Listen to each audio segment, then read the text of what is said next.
Isa sa highlight ng aking pag-feature sa 13th Special Forces Company, yung isa sa mga very special na encounter ng Special Forces sa Barangay Igasan, Patikul, Sulu noong 2019.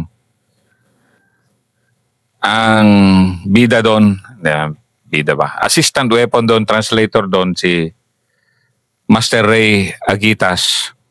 Pero ang special kasi, kasama niya yung dalawang bata na kalaro niya na iniligtas niya nung i-assault sila ng Abu Sayyaf. And I'm very, very proud dahil truly Special Forces ang kwento na ito.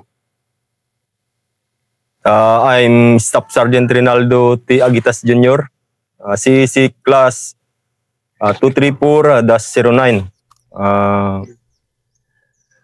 A proud member of 13 Special Forces Knights Company, 6 Special Forces Lionheart Company, Battalion, Special Forces Regiment Airborne, Philippine Army. Nung time na yun, bali, pagdating namin ng Sulu, dati ay 2010 dito kami, so na-redeploy na naman ulit kami dito. So, the purpose nun is full operation kaagad yung nangyari sa amin. So that time, alam naman natin na pag maraming sundalo sa bundok, halos mga kalaban natin is nasa baba. So, ang nangyari, ang ginawa namin, so after full of combat operation, bumaba kami ng barangay, tinambayan namin yung target na confirm na is family ng nasa kabila. So, nangyari doon kasi hindi kami pinapansin doon kasi alam naman natin na pag family ng ano is wala, hindi ka anuin doon. So, ang nangyari para mapansin kami ng mga nandun is nagpalaro kami sa mga bata.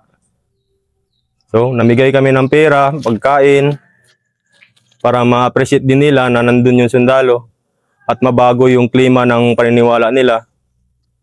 Kasi yung nandun mismo dun sa pinuntahan namin is positive na asawa mismo ng nasa taas na kalaban natin. So, that time is ako yung nakatas na translator sa company. So, pag mag-usap yung tropa, so automatic, ita-translate ko through Tausug, kahit kukunti lang din yung alam ko. So, ita-translate ko through Tausug.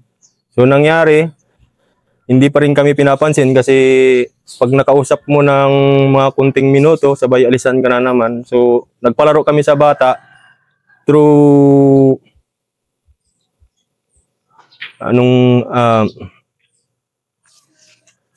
money. Kung manalo, may pera. So, masayang laro. Hanggang umabot sa punto na kami rin nabigla kasi bahayan nga, maraming sibilyan, maraming bata. So, bigla kaming pinaputukan. So, automatic, nagkawalaan yung mga bata. Nagulat na lang kami kung saan napunta yung mga bata. Kasi nandun mismo sa harapan namin, pagputok, biglang nag-volume fire kagad yung kalaban. So, ang nangyari doon, nagtakbuhan yung mga bata. So, akala namin, nakalabas na yung mga bata. So, ang nangyari, focus kami sa kalaban. Pag-focus namin sa kalaban ngayon, medyo dumikit na sila. Kaya nag-square miss yung tropa. Pag-square miss ng tropa, dami na rin na wounded. So, yung commander namin na retrograde muna, regroup muna tayo. Planning tayo. So, nangyari, pag atras ko konti, doon sa tapahan, nakita ko tong dalawang bata. So, doon pala nakasubsob yung ulo, iyak ng iyak. So, yun na rin yung dinapaan ko. Yung dalawang bata na katabi ko ngayon. So, hindi ko na pinigilan na, hindi ko na inano na patayuin kasi nag-volume fire na rin yung kalaban. So, pag retrograde ng tropa, nangyari doon, pumasok yung team leader ko, katabi ko, kasi hindi kumano yung dalawang bata, pati yung isang kasama ko. So, ang plano sana namin is i-exit tong dalawang bata. So, ang nangyari, naiwan kami dun sa tapahan kasi nag-assault na yung kalaban. So, pag-assault ng kalaban, hindi na rin kami nakatayo kasi tad-tad na rin ang bala yung tapahan. So, mayroong butas kunti yung tapahan dun. Doon na lang kami nag-drop abang dinadapaan namin tong bata. Dinatapaan ko yung isa, hinawakan ko tong isa na wag tumayo, makakawi din kayo. So, ang nangyari doon, habang nag-assault yung kalaban, is ang ginawa namin is nag-sector of fire na lang kaming 3. Tapos that time na na-compromise kami, nandun ka pala kami sa tapahan. So, Tapahan, kuprasan to. Kuprasan. Landahan. Ang tawag dito sa Tausog. Na mababaw lang din yung butas na ano niya. So, halos hindi mo na maano kasi pag dumapa ka, labas pa rin yung likod mo. So, nangyari, inano ko na lang tong dalawang bata na masafety. Tapos nag-advise yung team leader ko na retrograde. So, sabi ko, di na kaya sir kasi nakapokus na yung kalaban sa atin. So, hold the line na tayo sir. Yun na lang yung inano ko dun. Pero sinipti ko na yung dalawang bata, sabay tumawag na lang sa radyo na purin po, andito pa kami sa area. Naipit pa kami kasi hindi kami makalabas. So hanggang sa pumatak na yung mga puro tubo, yung puro 2-3 na yung nandun, doon na rin na-wounded yung team leader ko. Kaya nangyari para hindi kami ma-assault doon, nag-sector of fire na lang kami habang hinihintay namin yung trupa bumalik. So, paglabas ng wounded, sabay bumalik din yung trupa. Tapos nag-maneuver ron sa kabila. So, nabulaga din yung kalaban kasi akala nila naiwan na kami doon. 3. Tatatlo kayo na iwan. Na trupa, sir. 3. Tapos may Pero dalawang si bata. team leader nyo, nandun kasama nyo. So, itong dalawang bata noon, anong kwan? Umiiyak. Sige, ikwento, tanungin nga natin kung anong kwan nila nung mga panahon na yon ba na yung kasalukuyan. Anong nararamdaman mo noon?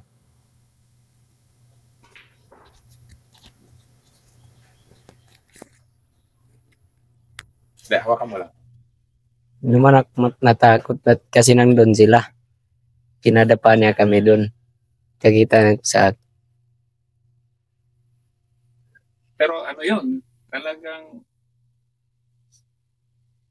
hindi niya kami iniwan. Sandali magpalit-palitan. Ngayon, magpalit-palitan na kayo. Sige, sir.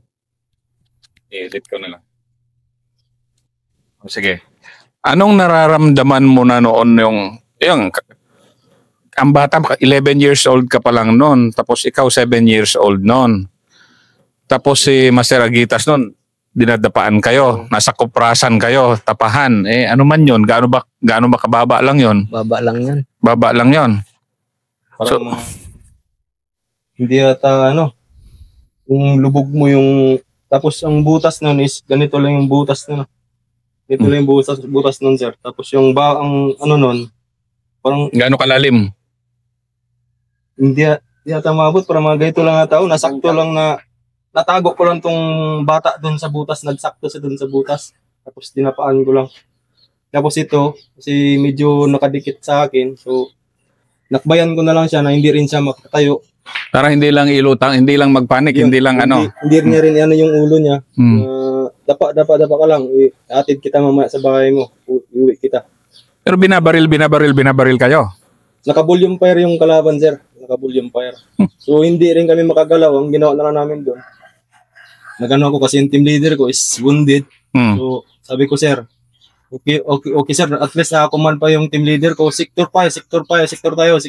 Ganon yung team leader ko doon. So, kinuha ko na yung sector na nandito. Kinuha niya yung sector dito. So, naka-sector kami, sir. 3 lang kayo. 3 na lang kami naiwan doon. Tapos 2 bata. So 5 kayo. 5 kami doon sa... Sige nga, ikwento mo nga. Jabi, di ba? Jabi. Ikwento mo nga yung nun. Parang takot na. Siyempre, takot ka. Oo naman. Takot na naman ako. Mabuti doon hindi niya kami iniwan. kahit anong nangyari doon, papaputok. Nasa ano na ng ulo namin yung baril, ay yung pala. Dahil nararamdaman mo noon na Oo. nararamdaman mo yung bala gumaganong-ganon sa taas. Yung baril nila na ganyan, arap, papunta na doon sa amin yung kwan. Yung bala. Yung kalasuso, ano ba? Basi. Yung basyo. Nagkasunog yung mga damit namin. Akap-akap ko man sa nung time. Habang nag-assault yung kalaban, pinuputukan ko na rin para hindi kami basta-basta ma-assault doon sa pinagpistuhan namin doon sa Mena. Kaya kung hindi ko putukan, possible, doon sa sektor na nakuha ko, halos mga 4 yung nag-assault na sa akin doon. Kung pabayaan ko yun, possible, kuha kaming 3 talaga, 5 doon. Kasi buti kayo, kumbaga panic na pero talagang sige nga, anong nararamdaman mo na noon na sige nandiyan si Master Agitas, nandiyan si Sir Ray mo. Pero ikaw noon, anong kwan mo noon? Anong Natakot din ako. Siyempre, bala yun, hindi ko matatakot. Nararamdaman mo na bala na? Nararamdaman ko, akala ko hindi na ako mabubuhay. Kasi ganun na yung daming baril. Mabuti ang doon siya, hindi na kayo pinatayo. Pinadapa na lang kami ganyan. Yung bala, ang dami na sa tabi namin kuhan. Tumuptok na. Tumuptok na.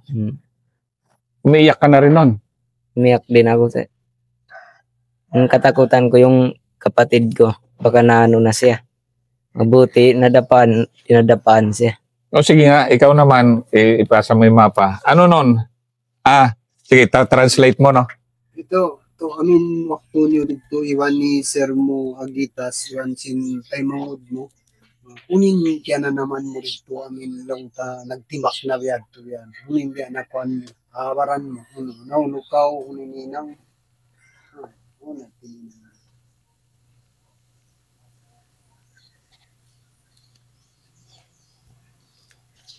Amin waktu dito kaw, uno ininang mo sin waktu ito rito tapahan iwan sin ni Sir Muagitas, iwan sin Taymangud mo, sin biyad to na titimbak ka mo sinapusaya para magto patapahan. Natumtuman mo pa ito.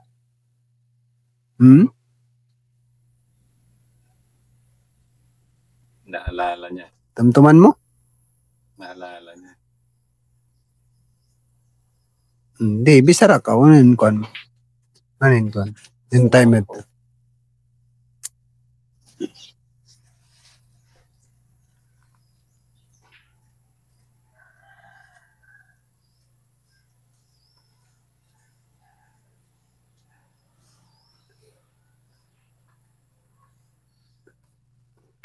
Unininang mo yan to. Kuan mo? Beta mo dyan ka mo. Mga min nagunukaw to. Doon iwan ni Sir Muagitas, iwan sin Taymangud mo. Tangis ka to. Ha? Sarap ako. Kabisara mo. Ha? Kabisara ka? Adto? Iti, bisara na ka. So ka dyan, Mike. Biyan kayo mo. Sarap ako. Unin katumtuman mo. Sinamin waktu yad to rito kawatapahan iwan ni Sir Muagitas. Iwan sin makulang mo yawn. Amin nagtibak na biyad to. Unininang mo. Iwan ni Sir mo dito. Nagunukaw dito tapaan. Kabaita mo ka mo.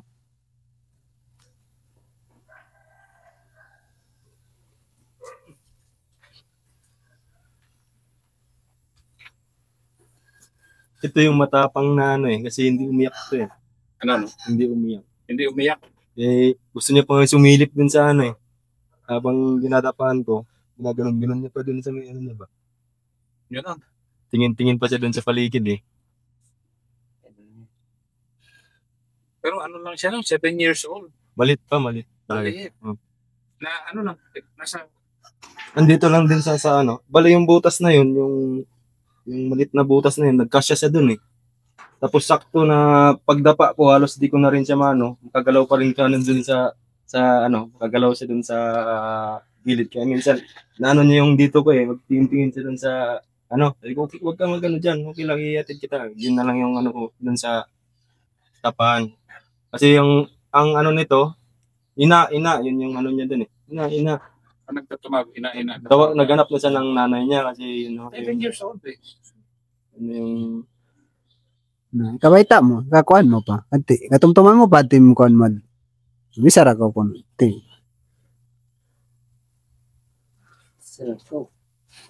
Naalala niya kasi. Naalala niya. Sige, ikaw muna, magkwento ka muna. Habang ano yung kapatid mo. Hindi, bigay mo yung kausapin mo yung kapatid mo. Ano yung nararamdaman yung dalawa noon? Sige, Tagalog tapos kausapin mo lang. Kasi siyempre, naalala niya yung araw na yun eh. Ikaw, parang ano ka na eh. Yung noon, umiiyak ka. Kapatid mo, hindi. Oo. Ang tapang niya kasi hindi siya umiyak. Ako pa yung ako pang umiyak.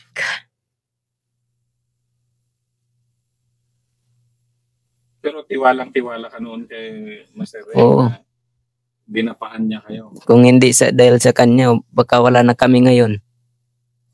Mabuti hindi niya talaga kami iniwan. Kasi, Kahit anong nangyari din. kasi kung hindi niya kayo dinapaan, tatakbo kayo. Oo, siyempre. Yan na. Bahala na yan. Prosper yung mga bata.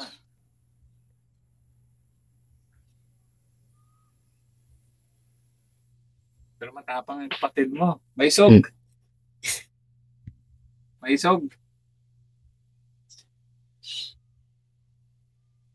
Bisa raw sa buhay. Sana ka doon bisa. Sige, Ray, magkwento ka pa. Kwento mo pa yung paano pa yung sumunod na mga noon, yung ano nangyari, kumbaga pagkatapos noon. So, after nun naipit kami dun sa tapahan, nangyari dun is pag-regroup ng tropa, automatic bumalik din kaagad. Sabay maneuver yung isang team dun sa likod, kaya nabulaga yung mga abusep na nag-assault. Almost pagtapos ng after nila nabulaga, tumakbo kaagad sila dun sa paakyat sa bundok. Kaya hindi na rin ng tropa kasi ang isang halos na rin yung wounded namin, kaya pinariti na lang namin yung wounded na dinala sa hospital. So yun na lang yung naging namin doon. Sabay clearing na lang kami doon sa area na sa vicinity ng pinag-encounteran. So yun nga, wala kaming na-recover na doon. Kasi tumakbo, halos bit nila yung mga wounded nila. Ang lang namin doon kasi mayroong nadamay na civilian. So may namatay na civilian. Merong anak mismo ng Abu Sayyaf yung namatay doon. Aray, yun pa yun. Sila pa yung na-crossfire doon sa na. Yes. Kasalanan din nila. Kasi wala silang pinili na lugar, pati mismong bahay nila, tad rin ng tapos yun lang yung nangyari doon. Bali, after namin ng clearing, so nakita namin na dumikit talaga yung almost 15 meters yung position ng K3 nila. Nandun yung mga link, nandun yung 15 meters sa inyo. 15 meters sa amin. Lapit nun. Muntik na kami madikitan sa doon sa position namin kung saan kami naka-position.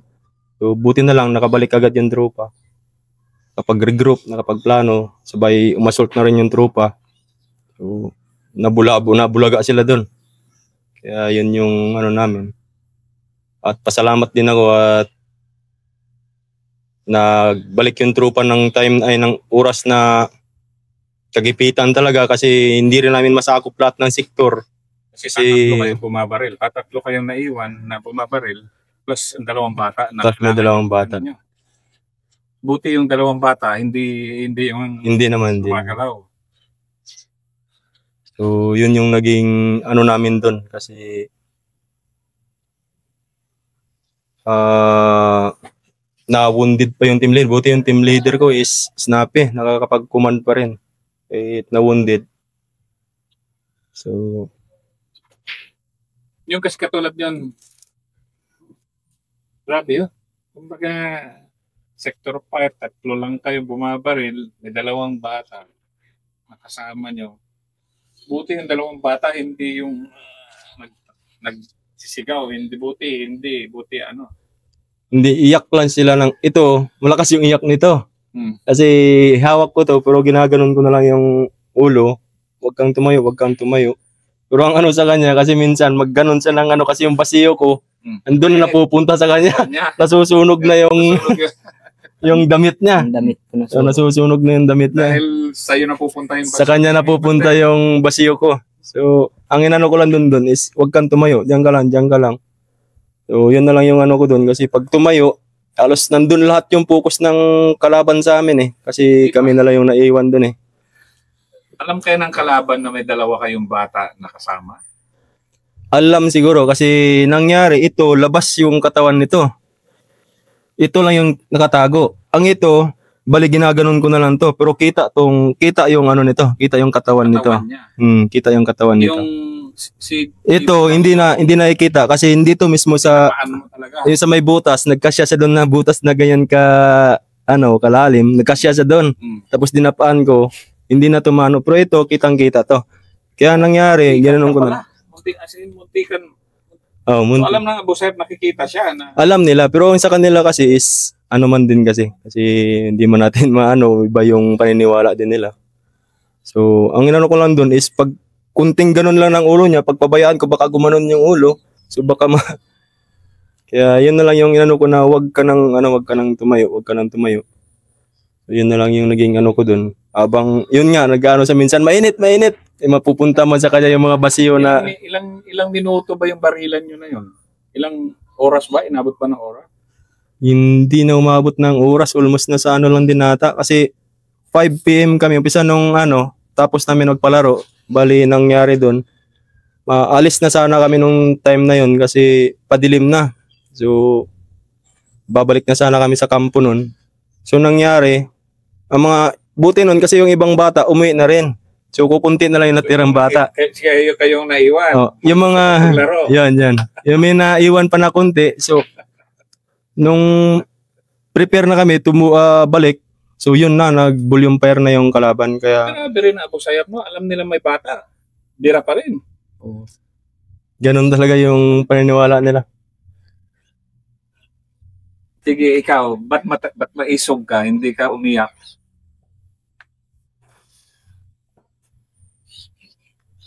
Ako ay timang sinwak kaya kanus timba. Tura kawa himulangan siya ko.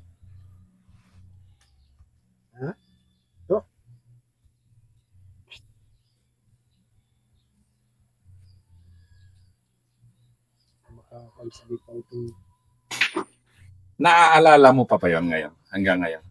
Nalala po. Paano mo naaalala yun? Ano talaga, bangungot, ano siya?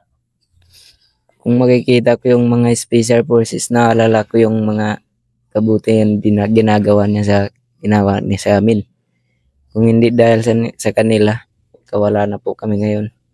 Yung nanay ko, doon na sa umiiyak na. Kala niya wala na kami. Dalawa lang ba kayo magkapatid? Dalawa. May babae kayong kapatid? Mayroon. Pero dalawa lang kayong lalaki? May madami. Yung kapgo po yung 3. Kapbo yung mga kapatid Yung Tiblan. Nandun sa taong si Minjay. Sa tangan-tangan yung isa. Pero kayo noon, nanay nyo, ang alam niya, wala na kayo. Oo. Wala na kami. Umiyak na lang siya doon sa higad, sa baba. Naalala mo anong ginawa sa'yo ni Master Agitas? Naalala ko po. Ano yung naalala mo? Hindi niya po ako tatayo na. Talagang siya, kahit na yung basyo ng bala, pupunta na sa'yo. Kahit kikita ko na yung baril umaapoy na. Yung sa ng puno. Paputok doon sa amin. Yung sa tinapaan namin doon na lahat yung bala. Bala ng kalaban. Yun yung Bala nakita ng na almost 15 meters lang yung na doon nagpwesto yung kalaban na yun yung nakapokus talaga sa amin lahat na pati yung 2-3 nila andun na kasi ang nangyari, nag-retrograde yung tropa na regroup kasi lalo yung wounded. So nangyari, halos lahat ng mga kalaban doon sa paligid, doon na nag-focus sa amin lahat yung doon na yung mga tubo lahat. So, doon na nag-focus yung kalaban nung nakita nila na nandun pa kaming tatlo. So, ang nangyari kasi doon, yung pag-assault ng kalaban, parang rin sila eh. Kalat-kalat din sila, parang nag-square miss na sabay assault. So, ang nangyari, nung nag-retrograde din tropa, nag-regroup, yung mga kalaban na nandito, pumunta na rin doon sa amin. Nag-assault na lang din doon sa, pati yung sa side dito. Nag-assault na hanggang umabot. Yun yung nagsabi niya na nakikita niya na umaapoy na yung barrel ng kalaban doon sa... Nakikita mo na yung barrel ng... Nakikita mo na yung umaapoy na barrel ng kalaban. Oo po. Ang tagal nila nagpapaputok papunta doon sa amin. Ikita ko talaga yung apoy. Kitang-kita mo Kitang-kita. na. Bilang isang 11 years old ka noon eh. Anong kwan yun? Ano ka noon? 11 years old. 11. Lalo na yung kapatid mo, 7 years old. Mabuti nga hindi kami nakatakbo. Kung nakatakbo kayo, baka wala na kami ngayon. Ang dami naman ng yung putok na yun. Kung hindi sila, wala na kayo. Ba't tatakbo din kami yun? Tatakbo kayo. Siyempre matatakot tayo kung... Tatakbo talaga kayo. Pero dito nung yung nakita yung Abu Sayyaf, walang pakialam talaga na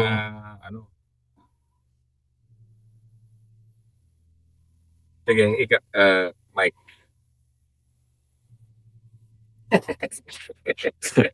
Naalala mo ba yung araw na yun? Di, ano mo?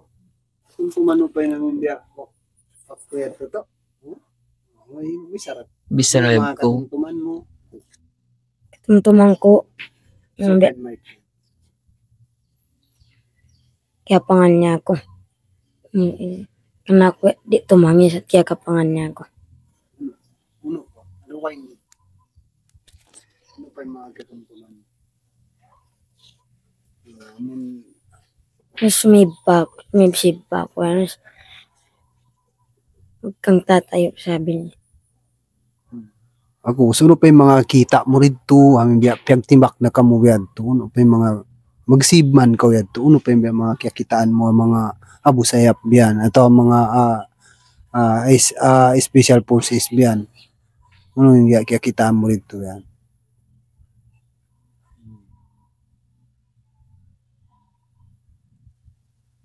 Wala na, mura nagtimbak sila yan. 7 years. Ano pa yung mga katumtuman mo? Ha? Mura to. Ha? So, itong bata na to, sir, bali, ang naalala niya nun, yung dinapaan daw siya ni Sir Niagitas. So, habang dinadapaan siya, sumisilip-silip pa daw siya sa ano bang nangyayari. Doon sa mga kalaban, pati nag-observe din siya nung time na yun. Yun lang, yung pagdapa daw sa kanya ni Sir Niagitas. Hindi niya makalimutan. Hindi makalimutan daw sa kanya yun. Paano siya dinapaan. Ano pa yun, kuhan mo? Marad to, I mean, kiwanan kau niya, kiulangan kau niya. Usway na. Tura kau, masira kau nagkukulang. Yun lang yung mano niya, sir. May kwento niya. Ano, Ray? Anong masabi mo na nagawa mo yun para sa dalawang bata na to na at nirequest ko na buti nahanap mo ang dalawa mong bata na iniligtas na nahanap pa natin at para magpatunay na hindi man tayo pero masabi natin na ginampanan mo yung duty mo na nakasto lang kayo bumabaril na pin down na yung position nyo, nilalapitan na kayo, may dalawang bata na pinoprotektahan nyo. Anong fulfillment mo? Gano'ng ka-fulfilled na nagawa mo yun? Nung time na yun, wala na rin akong nun. Basta ang importante para sa akin nun is maisalbar ko yung dalawang bata. Mailabas ko ng buhay. So, ang inaano ko nun is makuha ko, ko yung sektor ko na wag dumikit yung wag umabot sa ano na ma-assault kami doon sa posisyon namin kasi ang iniisip ko doon yung dalawang bata na pag nangyari yun, ang dalawang bata na to is madadamay doon sa magiging mission namin doon sa area. Kaya yun yung iniiwasan ko na pinulitiktahan ko talaga na hindi sila matamaan ng bala, buhay silang babalik ko sa magulang nila. So kasi ito nag-ano na to na ina. So nagbitaw na ako ng parang pangako ko na huwag kang mag-alala, huwag kang mag-ano diyan kasi babalik kita sa nanay mo. So yun na lang yung ano ko doon. Babalik kita sa ina mo. Ito nag-ano rin na sabi ko huwag kang mag-alala, iuwi kita. So yun na lang yung ano ko doon. So parang nag-ano ako doon na dapat may ligtas tong dalawang bata na to. So yun nga yung ano ko doon na sabi nga niya is nakikita niya na yung apoy ng baril doon sa ano sa puno ng mangga. So pasalamat na rin ako noon kasi bumalik yung tropa at nag-assault. So bilang para sa akin, wala na akong iniisip doon na sabi ko sarili ko na di baling matamaan ako, di baling maano ako. Basta importante doon is masipti ko tong dalawang bata. May balik ko doon sa bahay nila, maiuwi ko sa magulang nila. So yun na lang yung nasa isip ko noon. Wala na akong naisip na iba pang ano na basta ang ano ko doon is ma-counter ko yung kalaban, maiuwi ko tong bata. Yun na lang yan sa akin. Yan ang sundalong Pilipino. Master Ray Agitas. Ibang klase. Ngayon lang ako makarinig na ganyang kwento. Salamat.